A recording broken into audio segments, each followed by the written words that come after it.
Hello and welcome back to Trigger Happy Havoc. I took one last deep breath and exhaled slowly, and began to walk towards the elevator. And once everyone was on board, the doors closed on their own, and the steel box began to move. The clunking of the elevator kept us company as we fell further and further down. There was no going back. Until we settled all this, we couldn't go anywhere. I'm not sure how long it was before the elevator finally came to a stop, and the doors slid open, opening onto a cruel fate. I wish you'd stop redecorating. When I see all of you gathered here together like this, I realise just how few of you there are left. Your school life is slowly reaching its climax. Just the worst. Only because of you. Why? Why are you making us do such cruel things to each other? What? You really hate me so much? Well, I'm so cute. Come on. Stop goofing around. Begin the trial. Don't rush me, of course I'm going to start it. I would never be like, stay tuned for the action-packed class trial after this commercial break. I was, sorry. What could I say? I need the ad revenue. Yahoo! I never hold out on you like that. Okay, let's begin. Get to your assigned seats. And so, the curtain opened once again. A deadly judgment. A deadly deception. A deadly betrayal. A deadly riddle. A deadly defense. A deadly fate. A deadly class trial. Always take the option to save the game. Alright, we have some set skills. So, extraordinary focus. Increases the focus gauge by 2, effective during the class trial. Yeah, I will take that. And focus gauge decreases more slowly during concentration and fever time. Effective during the non-stop debate, the hangman's gambit, and the bullet time battle. Fabulous, I will take that. I've still got melodious voice. Fabulous. Alright then. All rise. Let's begin with a basic explanation of the class trial. We know. So, your votes will determine the results.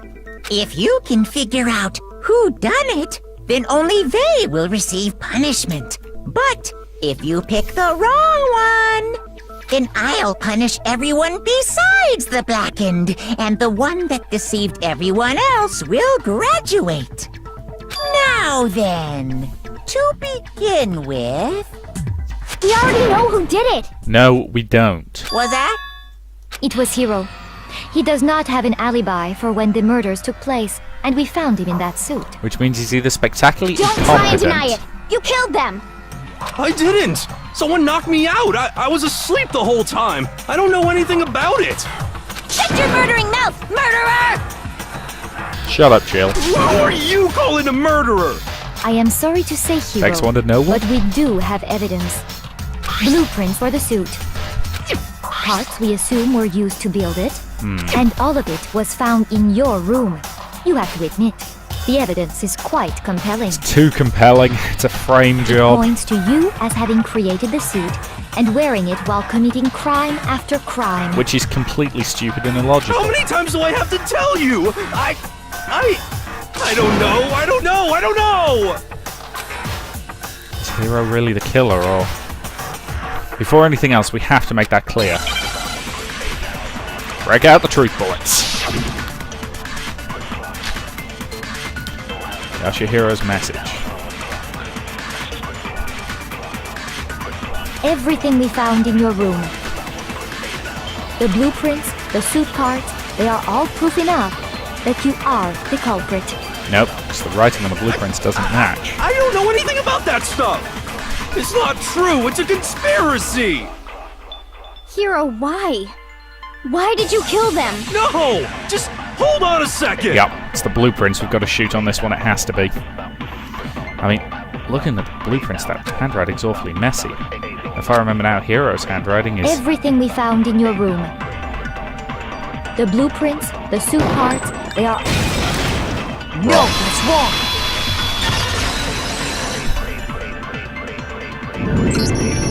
Are we sure Hiro really made those blueprints? Nope.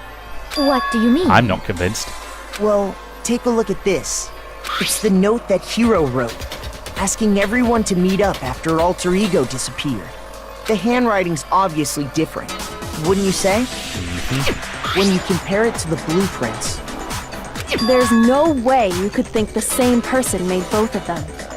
Unless that person made it a point to disguise their handwriting. Theoretically possible. No, the differences are bigger than that, I think.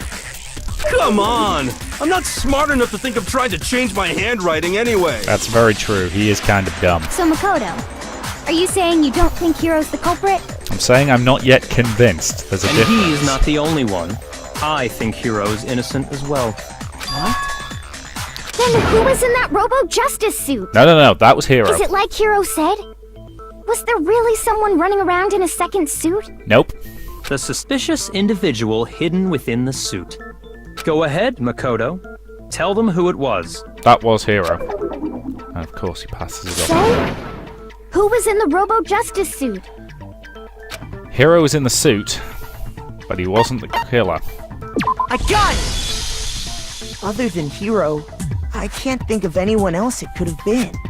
Obviously, he was the one in that particular suit, and we never found any kind of second suit. Then there can be no doubt. Hiro is the prime suspect. But that doesn't make him the That killer. doesn't make any sense. You just said Hiro didn't do it. It makes perfect sense. Hiro was the suspicious individual in the suit, but he's not the culprit. Nope. So what you're saying is... That's right. The culprit in this case has nothing to do with being in the Robo-Justice suit. Not entirely true. The Robo-Justice suit and Hiro being in it was a deliberate frame job. What? Now that's a bold assumption. And what reason do you have to make such a statement? You do have a reason, yes? Because the murder weapon wasn't any of the Justice Hammers. Of course. But before we get to that, there's something else we need to clarify first. So let's get that out of the way. Hey, stop trying to boss us around! All things have a proper order. Let the guy take points. So what is it? What needs to be clarified? We must clarify the method of transportation for Taka's lifeless body. It would seem that his corpse was moved using certain particular items. He used the tarp to haul him onto the dolly and the dolly to move Makoto, him while on can the you tarp. tell us what they were? Things that moved must have been... I got it! There's still one more thing. Okay, we have... and the blue tarp. I got it! They were a dolly and a tarp, right? What's with the attitude? So, let's see if I can explain. Taka's body disappeared from the equipment room, and then we rediscovered it in the repository. And when we found it for the second time, it was wrapped in a blue tarp, right? It was the same tarp that, up until then, was stored in the equipment room. So the killer must have seen it there, and decided to use it when they moved Taka's body. That way, they wouldn't leave any bloodstains while they were moving it. Agreed. Okay, that explains the tarp. And the dolly? Same thing. I'm sure the dolly was in the equipment room when we first found Taka's body there. Yep. But when the body disappeared, so did the dolly. The dolly also had a bloodstain on one of its wheels. Later, when Taka's body reappeared in the repository, so did the dolly. In other words, you think they used the dolly to move the body. Am I right? Correct. But are you sure you are not mistaken? Huh? Are you absolutely positive the dolly was in the equipment room when we found Taka's body? It's got blood That stains dolly on was it. made specifically for moving large objects between the repository and the art room. It would be very strange indeed to discover it had made its way to the equipment room. Is it not possible that it was in the repository all along, and you simply didn't realize it? She's raised an objection. How do you respond? There is no shame in being wrong. Nobody expects much from you anyway. Screw you, bitch. I've solved 2 of the cases before now. We have all accepted the fact that you rarely understand what is going on around you. Double screw you, bitch! Never heard anyone sound so nice while being so mean. Maybe I can change her mind. If I can just explain to them why the dolly must have been moved from the equipment room to the repository. Oh god, new element of bullet time battles, yes! Let's talk about reloading. Starting with this next, we're going to add one more ingredient to the recipe. Bottom of the screen underneath the tempo marker, you'll see your ammo count. Up until now, there hasn't been a limit on how you destroy your opponent's statement. Now, just locking on and pressing the left mouse button won't be enough to handle them. That'll cost you 1 bullet to destroy a single remark. Once you run out of bullets, you can't destroy any more statements, no matter how locked on you are. You can reload by pressing the tab key. Just like locking on, you'll have to press the tab key within the tempo meter. Just remember the tab key now is a function along with the left and right mouse buttons.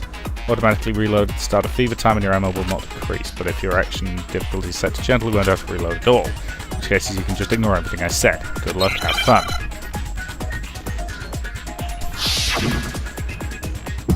Okay, I hate these ones. You have it wrong. I cannot agree. You are a fool. So pathetic. Lies will get you nowhere. Do your worst. Away with you. You miserable wretch. I cannot agree. You are a fool. Lies will get you nowhere. Do your worst, you miserable wretch. You have it wrong. I cannot agree. You are a fool. So pathetic. Lies will get you nowhere. Do your worst.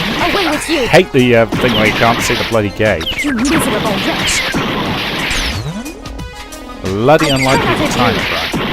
You are a fool. Lies will get you nowhere. Do your worst, you miserable wretch. I need a bloody focus to run out. You miserable wretch. You have it wrong. I cannot agree. You are a fool. So pathetic. Final strike, and... I cannot agree. This should prove it. That was bloody close. It's that pesky mode where I can't see the damn tempo marks. If you're asking for proof that the dolly moved, I have it right here. When I found the dolly in the repository, one of the wheels had a blood stain on it. There was a pool of blood in the equipment room with a tire mark in it that matched the dolly wheel's tread. Yep. The killer probably rolled the dolly through the blood on accident as they wheeled the body out of the room. And as the blood dried on the tire, they moved the body into the repository. So there's my proof that the dolly was used to move Taka's body. Ha ha ha ha ha ha. Does Celeste really hate me that much? Anyway, that was just something we had to get out of the way. Let's get back to the main subject. Yep. Yeah, the subject of how Robo Justice didn't do it. Because if it's not a killer robot, then what kind of robot is it? It's not a robot, it's just a moron in a suit. I'm not sure that really matters. I'd be happy to explain why the occupant of the suit couldn't possibly be the killer. I've already got it. While wearing the suit, you can't bend at the waist. And if you can't bend at the waist, there's no goddamn way you could operate the dolly. It's got no handle on it. If you look back on how the body was transported, it will become immediately obvious. If I look at how the body was moved, it'll be clear why the person in the suit couldn't have done it. What does he mean by that? Make your argument. Robo Justice costume.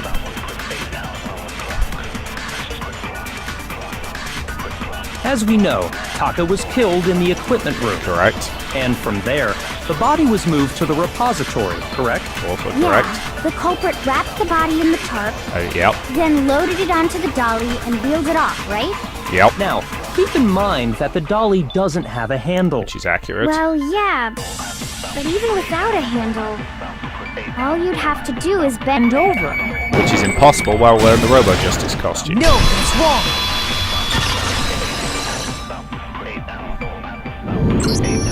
You're absolutely right that you could push a dolly without a handle if you stoop down low. But if you were wearing that suit, do you think you could actually get into a position like that? What do you mean? You yourself said it. You can't bend at the waist Think while back you're to wearing what you it. said when we were all checking out the suit together. Remember? I'm as blind as a bat in here. Can't see my feet at all. I'm surprised you got anywhere in this thing. I'm telling you, it wasn't me. And not to mention, you totally can't bend at the waist. Seems like a pretty obvious oversight.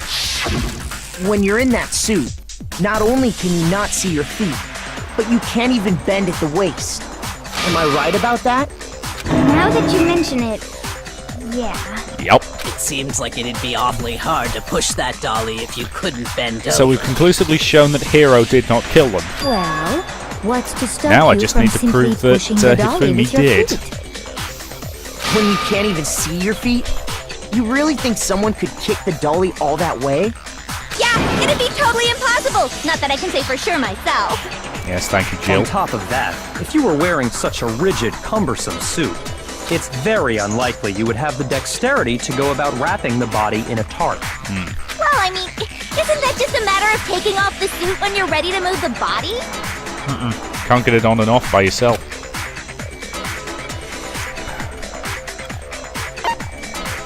I got it! I don't think taking off the suit was an option. If you remember, I don't know what's up with this thing, but I can't actually get it off. It'll help. How would you make something that you can't take off by yourself? I didn't make the stupid friggin' thing. There's a clasp on the back that's keeping you from getting it off. Looks pretty sturdy. I don't think you can get it off on your own. We don't really have a choice. Let's help him. That's true. It seems impossible to put the suit on or take it off without help. Then, you really can't take it off by yourself? Hero wasn't just making it up? No. Keep in mind, if there's a clasp on the back, you have to unlock. And manual arm dexterity. Put it this way: based on having worn, even chainmail armor, that severely limits your ability to reach behind you. There's a reason why there's quite a few plays for fighting somebody in full plate that basically involve binding the other guy's arms behind you, that don't work against a guy, who's unarmored, because you can just move your arms clear. But in plate, you don't have the dexterity to do that. Same exact thing. Of course I wasn't making it up. if he could have gotten it off by himself, I don't think he would have let us see him wearing it. Agreed. Showing up in the suit was basically an invitation for everyone to suspect it. Yeah, that's right! So, it's really, really true that Robo-Justice couldn't have moved the dolly? Correct. To be clear, whoever did move the body, it couldn't have been Hero in the robot suit, correct? Correct. No, wait. Just a second, if you please. Have you forgotten about the picture that I took? Yes, that's the one point of this that I don't quite get. You all got a good look at it, did you not? The image of Hifumi being dragged away by Robo-Justice? If whoever was in that suit is not the culprit, how do you explain that? That is the one part I can't quite square. Besides, do you remember what the now deceased Hifumi said? How did you get hurt? That guy hit me. What guy? Robo-Justice. Yeah, that's what I decided to call him just now. So long as those facts exist, the He had proper already planned to conclusion call is him beyond Robo-Justice. question. The individuals inside the suit and the culprit are one and the same. It was Hero, without a doubt. Nope. Yeah, that's gotta be right. That picture. Something is off about it. It's still far too early to reach that conclusion. Agreed. Besides, there's no hurry to decide who did it. Before we rush to a verdict, shouldn't we explore every single possibility? That makes sense to me, but what can I say? I like to actually think this stuff through. I've got to say, I am actually really enjoying this game. I do love a good mystery sometimes. And this does encourage... Well, okay, I'll rephrase that. I would say it encourages you to think for itself. It's leading you... it's very hand-holding through the process of the trial. But my brain is immediately just coming up with theories and ideas and stuff like that. So Instead of I do seizing love on working through one this kind of stuff viewpoint, logically. the truth is uncovered by analyzing things from every angle. Perhaps, but where do we go from here? Let's review this series of unfortunate events from the beginning. Maybe we'll uncover something new. Alright, first, the Baudelaire children's parents died. Sorry. I promise that reference makes sense. What a pain in the ass! Yes, thank you, Jill. I don't disagree, but our lives are on the line. If this is what it takes, we have to do it. Plus, maybe we'll get to find out where the heck Kyoko was when everything went down. Yeah, that'll be nice to know. All right then, let's take another look back at what happened. I suppose we could start with this morning. 4 of us gathered together in the dining hall. Makoto, Hina, Kyoko, and myself. We waited there for quite a while, but nobody else showed up, so we went to look for everyone. That was around 8 a.m. And as soon as we split up, Kyoko went missing. Soon after that, Hina found Celeste in the rec room and quickly came to get Makoto and me. It seems I was unconscious for about an hour after I was attacked by my mystery assailant. I know it was an hour because I remember being attacked a little after 7. Yep. That was when we saw Celeste's picture and discovered that her assailant Do you had been wearing a remember taking strange that costume. picture, Celeste? As it turns out, it was Robo-Justice. It also soon became clear that this same Robo-Justice had abducted Hifumi. We were soon joined in our search by Byakuya and Toko, and then went on to find Hifumi in the library. He was injured, so we took him to the nurse's office and resumed our search for the suspect. But not long after leaving the nurse's office... What's wrong? I saw a shadow. Something moving around at the top of the stairs. When Celeste told us that, we decided to split up and search the second floor. And soon after that, I saw someone moving around on the 3rd floor, and I yelled out to everyone as soon as I did. Celeste, what's wrong? That was a rather intense scream for someone like you. I saw him! The strange costumed man! He ran off as soon as I screamed. I was blocking the stairs, he headed further down into the hallway and disappeared. and then... Yeah! Huh? What was that? It came from downstairs. It must have been. Hifumi, he's in the nurse's office. This is bad. Come on, we have to go back. At that point, we decided to divide up into 2 groups. Celeste, Hina, and I went back to the nurse's office, while Sakura, Byakuya, and Toko chased after the suspect. When we got back to the nurse's office, we found Hifumi, dead. I don't think we did. And that's when we heard the body discovery announcement. I left Celeste and Hina there and headed back to the 3rd floor to let the others know what had happened. Meanwhile, we had just discovered Taka's body in the equipment room. We must have found both bodies at almost exactly the same time. Because we heard the same announcement not long after we discovered his body. And that's when I told you guys about Hifumi. Then the 3 of us headed for the nurse's office. But right after we left the physics lab, we ran into Celeste, who'd arrived after us. And she told us something very surprising. Hifumi's body has disappeared. We rushed back to the nurse's office and saw that she was right. Then we remembered we'd left Toko passed out in the equipment room, so we hurried back again. Yup. This can't be happening. Are we all hallucinating all this or something? But when we got there, we discovered that now Taka's body had also gone missing. Next thing we knew, we were searching the school for 2 missing dead bodies. And after some time... Celeste informed us that she'd found the bodies, and we all headed to the repository, which is where we rediscovered the corpses. I think that about covers it. I see. The whole thing sounds exceptionally complicated. It certainly seems to me that these are not a simple series of connected events. Okay, well, if that's true, then what? Rather than a single series of events, I think we have to consider each murder a separate situation. And from there, we can uncover the contradictions surrounding all of them. Okay. Now then, let's get started, beginning with what happened to Taka. The contradictions hidden in what happened to Taka.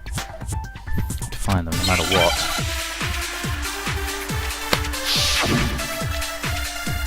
What do we got? Monokuma File 3. Alright, which means somebody's going to misprogram cause of death. Regarding Taka's death, I wonder if he died before Hifumi, or perhaps it was after? We already know what order they were killed in. Taka came last. No, he didn't. What makes you say that? Because of the numbering of the Justice Hammers. It's true that Hifumi was killed with Justice Hammer 3, while Taka's death came from a swing of Justice Hammer 4. See? So It's his it's obvious watch Taka that- came after. Just how much were numbered, but are they really used in that order? So, regarding Taka's... I wonder if he... Or perhaps it was... We already know what order they were killed in. Taka came last. No. What makes you say that? Because of the numbering of the Justice Hammers. It's Nope. true that Hifumi was killed with Justice Hammer 3, while Taka's death came from a swing of Justice Hammer. See? So it's obvious Taka came after. How much were numbered, but were they really used in that order? So, regarding Taka's death, I wonder if he died before Hifumi, or perhaps it was after? We already know what order they were killed in. Taka came last. What makes you say that? Okay, so what do I need to shoot? Because do of you the think? numbering of the Justice Hammers. It's true that Hifumi was killed with Justice Hammer 3. That's why I still think I had it right Taka's death before. Came from a It's, swing of Justice I need to get the Hammer order, 4. the what order See? bullet, So it's obvious Taka came after. and then shoot the statement. So, don't know why it didn't hit properly. So, Well, try regarding again. I wonder if... Or perhaps it was... We already know what order they were killed in. Taka came last. What makes you say that? Because of the numbering of the Justice Hammers. There we go. I obviously pinged it off the wrong thing there. Hold on. There's no reason to assume that the hammers were used in the same order as their numbers. Agreed. If anything, that's just another way the killer tried to disguise their actions. Yep. So you're saying the culprit wanted us to think the hammers were used in order, When they weren't. but in reality, Taka was killed before Hifumi? Yep. Okay then, let's see the proof. Evidence that proves he was killed before Hifumi. Something that relates to what time he was. It's his wristwatch. Oh god, it's one of these. Okay. There we go. Need an eye. Mess. You. Dang it. Need a C.